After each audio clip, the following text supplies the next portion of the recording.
Good morning, Ram Ram ડાયરાને, જય માતાજી, જય શ્રી રામ, જય દ્વારકાધીશ બધાને. સ્વાગત છે તમારું આજ ફ્રી એક નવા વ્લોગ વિડીયોમાં.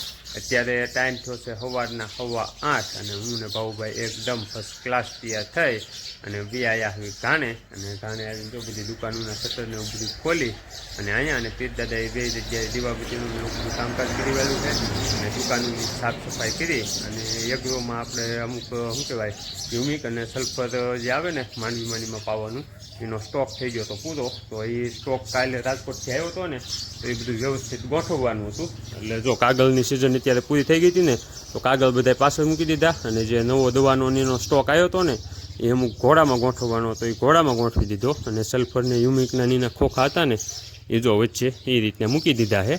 અને અમુક ડબલા જો અહીંયા બહાર મૂક્યા છે.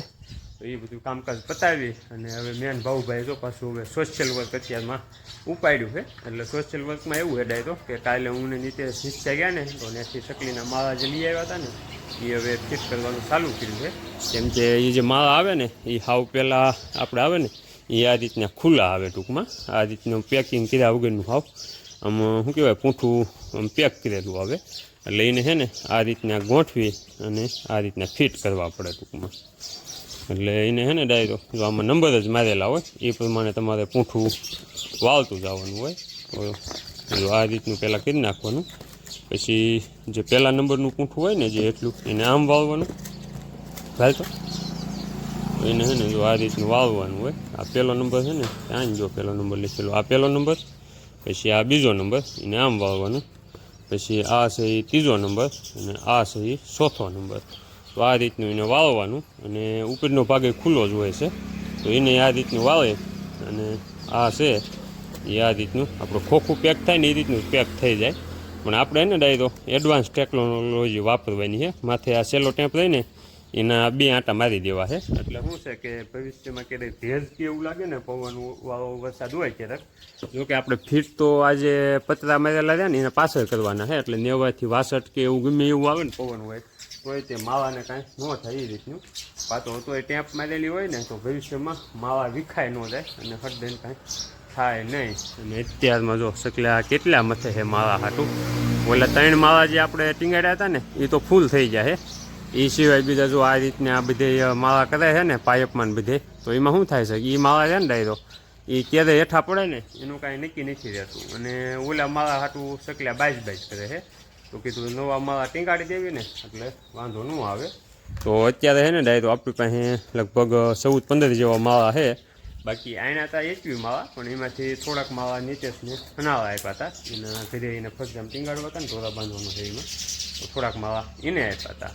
અને આ ચકલીના માળા ટીંગાડવા પાછળનું આપણું બીજું તો કોઈ હતું નથી. અત્યારમાં અહીં આવી ને એટલે જો આ ચકલી બધે અહીંયા રમતું કરતા હોય ને બોલતા હોય ને ડાયરો એનો જે અવાજ આવે ને એ તમે એકલા બેઠા હોય ને અને હાવ શાંત વાતાવરણ હોય ને તોય મજા જ આવ્યા રાખે ટૂંકમાં સાંભળવાની. અને અહીંયા તે જો અત્યારમાં અમારા ભાઉભાઈ સૈન નાખી છે કેટલા બધા ચકલી આવે છે. અત્યારે તો શું છે કે સૈન નાખીને એને ઘણો ટાઈમ થઈ ગયો એટલે થોડાક ઓછા છે. બાકી શરૂઆતમાં આવીને જ્યારે સૈન નાખ્યું ને ત્યારે તો ચકલા પારેવા ખિસકોલિયું ને એવું એટલું બધું અત્યારે અહીંયા હેવાયું થઈ ગયું હોય ને કે વાત જ આવે છે. આખો દીમાં નહીં હોય ને તો અમારા ભાઉભાઈ 3 વખત સૈન નાખે ને ત્યારે પૂરું થાય છે. એને રીતે આપણે માણાને કેમ 3 ટાઈમ જમ્યું એમ 3 ટાઈમ અત્યારે જમાડવી છે એ રીતનું છે. તો હાલો હવે છે ને બધા ખોખા રહ્યા ને આપણે ચકલીના માળા એ આ રીતના પહેલાં ફોલ્ડ કરી અને કમ્પ્લીટ કરી વાળ્યું ટેમ્પમાંથી. અને ભાઉભાઈ જો આજે આ પૂતળી રહી ને એ રીતે પોરવવાનું ચાલુ કરી દીધું છે. એટલે શું છે કે ઉપર જે કેસી સાથે બાંધવાના થાય ને ન્યાય તે ઠીક રહે એટલે એ રીતે આજે જ ઉપાડ્યું છે. એટલે હમણાં પછી છે ને બધા માળા કમ્પ્લીટ થઈ જાય ને આ રીતના એટલે આ ગોડાઉનમાં આપણી પાસે ઘોડી પડી છે ને એ લઈ આવી. અને આ રીતનું જો એક પતરું અહીંયા છે, એક ઉલપીડને છેડે છે. તો બધે છે ને જ્યાં જ્યાં પતરા છે ને એની પાછળ બધે લગાડી દેવા છે. એટલે શું છે કે સોમાં હે પવન કે વાસર કે વરસાદ એવું જે કાંઈ હોય ને એ આવે નહીં. જો અત્યારે કેટલા ચકલા આવે છે જુઓ તો. તો અત્યારે વાગી ગયા છે 10:15 ને ફાઇનલી જો આજ સવારનું મેન ભાઉભાઈ બે ચકલીના માળા લગાડવાનું કામ ઉપાડ્યું હતું ને એ થઈ ગયું છે પૂરું. અને અમારે ભાઉભાઈ તો ગોડાઉનમાંથી એક ઘોડી અને ટેબલ ને એવું લઈ આવ્યા હતા ને એ રીતે પાછું મૂકી દીધું. હવે એને ફોન ઘૂમડવાનું ચાલુ કર્યું છે અને આપણે તો માળા કમ્પ્લેટ ટીંગાડી દીધા છે. એમાં એવું હતું ડાયરો કે જે માળા આપણે લાવ્યા હતા ને એ શું કહેવાય તૈયાર કર્યા વગરના હતા, કેમ કે ટ્રાન્સપોર્ટેશનમાં નકર લઈ જવા લાવવામાં બહુ અઘરા થઈ જાય. તો તૈયાર કરેલા હોય ને એટલે તો સવારમાં પહેલાં તો એને આપણે તમને બતાવ્યું ને એમ તૈયાર કર્યા અને માથે ટેપને એવું વીટોળવાનું જે કંઈ કામકાજ હતું ને એ બધું પૂરું કરી અને ઓલી બાજુથી આપણે લગાવવાનું ચાલુ કર્યું હતું. તો 4 માળા અહીંયા લગાડ્યા છે અને 5-6 જેવા માળા અહીંયા લગાડ્યા છે. ટોટલ આપણે શું કહેવાય 11-12 માળા જેવું લગાડ્યું છે અને 5 માળા નીચે લઈ ગયો હતો અને 3-4 માળા જેવા વધ્યા છે. કેમ કે આપણી પાસે જે સેલો ટેપ હતી ને એ પૂરી થઈ ગઈ હતી લગાડવા હાટું, એટલે કીધું સેલો ટેપ મારે વગર નથી મૂકવા. તો પછી શું થાય કે થોડું જાજુ ભેજ લાગે ને તો માળા વિખાઈ જાય છે સૂંખાના છે ને એટલે. તો એ પછી સેલો ટેપ પૂરી થઈ ગઈ હતી એટલે 3-4 માળા અત્યારે મૂકી દીધા છે અને બાકી જે કાંઈ માળા હતા ને એ કમ્પ્લેટ બાંધી વાળ્યા છે. અને ઓલી બાજુ જે ડાયરો આપણે બાંધ્યા ને એમાં તો સકલાએ શું કહેવાય રેણા કંઈ ચાલુ કરી દીધું છે.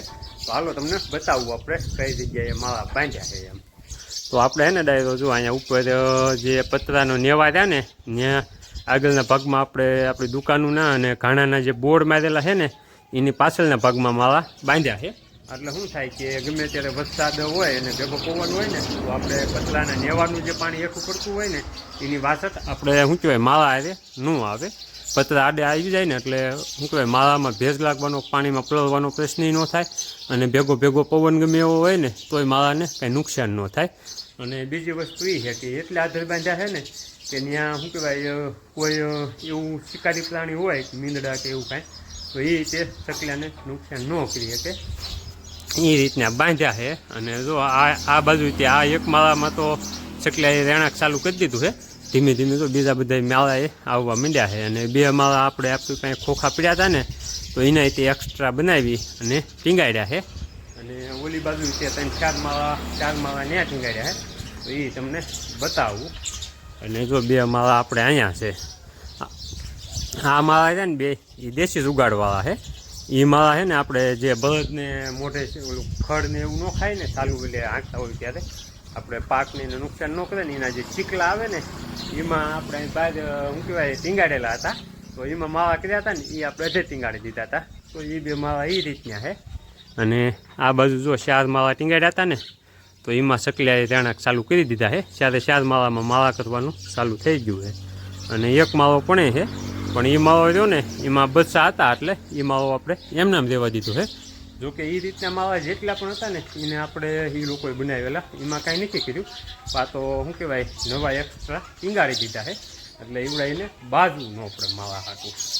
અને બીજા બધા જો અત્યારે છે ઘરે, કેમ કે ઘરે આજ અમારે બટુક છે એટલે બટુક શેઠને એના ઘરે જે શું કહેવાય નવા મકાનનું ધાબાનું કામ ચાલુ છે ને એમાં બીમને એવું ભરવાનું આજ કામકાજ કરવાના હતા. તો બીજા બધા આડાવા ઘરે કંઈ કામકાજ હોય ને તો ત્યાં છે. અને બપોર પછી બધા આવવાના છે. અને બપોર પછી આપણે ડાયરો છે ને આ જે બિયારણ બનાવતા ને તો એના લીધે આપણી પાસે શું કહેવાય જે માંડવી ખરાબ માંડવી અને ગોગડાને એવું જે કંઈ રાખેલું હતું ને એ બધી માંડવી આપણે હલદમાં નાખીએ અને કમ્પ્લીટ કરવાની છે અને જવા દેવાની છે વેસવા હાથું જસદણ યાર્ડમાં. તો એ બધી આજ બપોર પછી તૈયારી કરવાની છે. તો એ બધા બપોર પછી આવે ને પછી કરવાનું છે. બાકી આપણે જે માળાનું કામ હતું ને ડાયરો એ થઈ ગયું છે કમ્પ્લેટ. અને 3-4 માળા વધ્યા છે એ પછી આપણે જ્યારે ટેમ્પ લાવશું ને ત્યારે છેલ્લો ટેમ્પ લગાડી અને પછી ઘરે અથવા તો અહીંયા કાં પીરની દરગાહે ગમે એને લગાડી દે. અત્યારે વાગ્યા છે સાંજના 7:15 અને આજ બપોર પછીનો જે આપણે કામકાજનો જે આખો પ્લાન હતો ને એ બંધ રહ્યો છે. એમાં એવું હતું આજ આપણે નકર બપોર પછી છે ને આપણે જે જૂની માંડવી અને માંડવીનું બિયારણ ને બધું ખોલતા ને તો એમાં દળનું કર્યા પછી જે ગોગડું ને એવું બધું વધે ને એ આપણે ગ્રાહક પાસેથી ને ઘરનું તે ઓગડા બાપાની વાલ બાપાની જે માંડવી ખોલી ને એના બિયારણનું જે કાંઈ વધ્યું હતું ને એ બધું અહીં ઘાણે ભેગું કર્યું હતું. તો એ બધું છે ને આજે અલગ અલગ પોથા એવું બધું ભરી અને કાલે જસદણ વેચવા જવા હાટું ભેગું કરવાનું પ્લાનિંગ હતું ને તો એ બધું થોડુંક કામ આવી ગયું ને એના લીધે બંધ રહ્યું હતું. એટલે આ તો જો જવાનું હતું એક પછી કંધેવાળિયા અને એક આપણે જૂનાકુવાનું ટીસી ભરી ગયું હતું. તો એ ટીસી બદલાવવાનું એવું બધું આવ્યા હતા તો એ કામમાં પડી ગયા એટલે એ બધું બંધ રહ્યું હતું. તો અત્યાર સુધી બેઠા હતા અને હવે છે ને આવ્યો છું ઓગડા બાપાના ઓલે ભીંડો ઉતારવા. કેમ કે ઓલા ફેર આપણે ઓર્ગેનિક ભીંડો ખાધો ને એમાં મજા જેવી આવી એની તમે વાત જ જવા દો. તો આજે છે ને કીધું ઠેલી લઈને પૂગી જાવીને જબલું ભરી લેવી એટલે જો અત્યારે આવ્યો હું ભીંડો ઉતારવા અને મારા ઓગડા બાપા જો પણ એ રોડ ટચ નીંદે બેઠા બેઠા અને શેઢે થોડુંક ખડ હે ને એ સારું કરે હે અને ભીંડામાં હે ને ડાયરો શીંકું આવ્યું છે સુપર કીધું થોડુંક લેતા જાવ્યું બકાલું. તો હાલ છે ને ભાવુભાઈ દીવાબત્તીની તૈયારી મીડ્યા છે કરવા એટલે એકલા આવ્યો હું. ભાવુભાઈ ટાઈમ થઈ ગયો હતો ને 6:30 જેવો અને આજ પાછું ડાયરો એવું હતું વરસાદનું વાતાવરણ સવારમાં ઘરે હતું એ પછી તો સુરેશ દાદાએ તડકો કાઢ્યો કે આ અંધારું ફટ કંઈ થયું નહોતું ને તે અત્યાર સુધી બેઠા હતા. હવે આજ અત્યારે તો સુરેશ દાદા થોડા દેખાય છે એટલે આજ તો દુકાનું વાંચવામાં થોડુંક મોડું થાય બાકી તો નકર શું હોય કે રોજ વાદળ હોય ને કે હટ દુકાનું વાંચીને યાદ હતા એટલે આજ એમ થોડુંક ઘડીક બેસી જાય ને તે મોડું થઈ ગયું. હવે સુરેશ દાદા જો હાથમાં જાય ને કીધું દીવાબત્તીને એવું બધું કરી નાખ્યું અને થોડુંક બકાલું લઈ લઈએ પાસે ત્યાંથી. સુરેશ દાદા છે ને વાદળામાં જો પણ એ વાદળા રહ્યા ને એ ખાલામાં છે પણ અત્યારે વાદળા છે ને એટલે થોડુંક આડું આવે છે. તો હાલો હવે છે ને થોડુંક ભીંડું ઉતારી લઈએ બોલીને આવ્યા છે ને તો ડાયરો અત્યારે વાગી ગયા છે 10 ને જો આપણે ઘાણેથી દીવાબત્તીને એવું બધું કરી અને બી આવ્યા હતા ઘરે આવીને વાળું પાણી કર્યા અને વાળું પાણી કરીને અમારે રાજભાઈને લેસનને એવું બધું કરાવવાનું હતું એ બધું કરાવ્યું ને એ પછી વ્યો જો તો બહાર આપણે રોજની મિટિંગ હોય ત્યાં બેસવા. તો અત્યારે ફાઇનલી જો મિટિંગ થઈ ગઈ છે પૂરી. આ છે ને ડાયરો ઘડે કુંવાણી બેસી જાય ને તો કહેવાય ટાઈમ જાજો થઈ ગયો નકર તો તમને ખ્યાલ જ છે કે રોજ આપણે 9:30 થાય ને કે મિટિંગ પૂરી થઈ જાય છે પણ આજે ઘડી કુંવાણે બધા બેસી જાય ને તો મિટિંગ થોડીક લાંબી આવી અને જાજુ બે આવી ગયું. ફાઇનલી જો આપણે અત્યારે મિટિંગ પૂરી કરી અને બીજા બધા બુવા વ્યા જાય ને આપણે તે બુવા ઘરમાં આવી ગયા અમારે રાજભાઈ તો જો સુઈ ગયા છે. તો હાલો હવે આપણે જે આજનો વ્લોગ છે એને કરીશું અહીંયા પૂરો. જો વ્લોગ ગમ્યો હોય તો લાઈક ને શેર કરજો, ચેનલને સબસ્ક્રાઈબ કરજો. મળશું કાલે સવારે નવા વ્લોગ.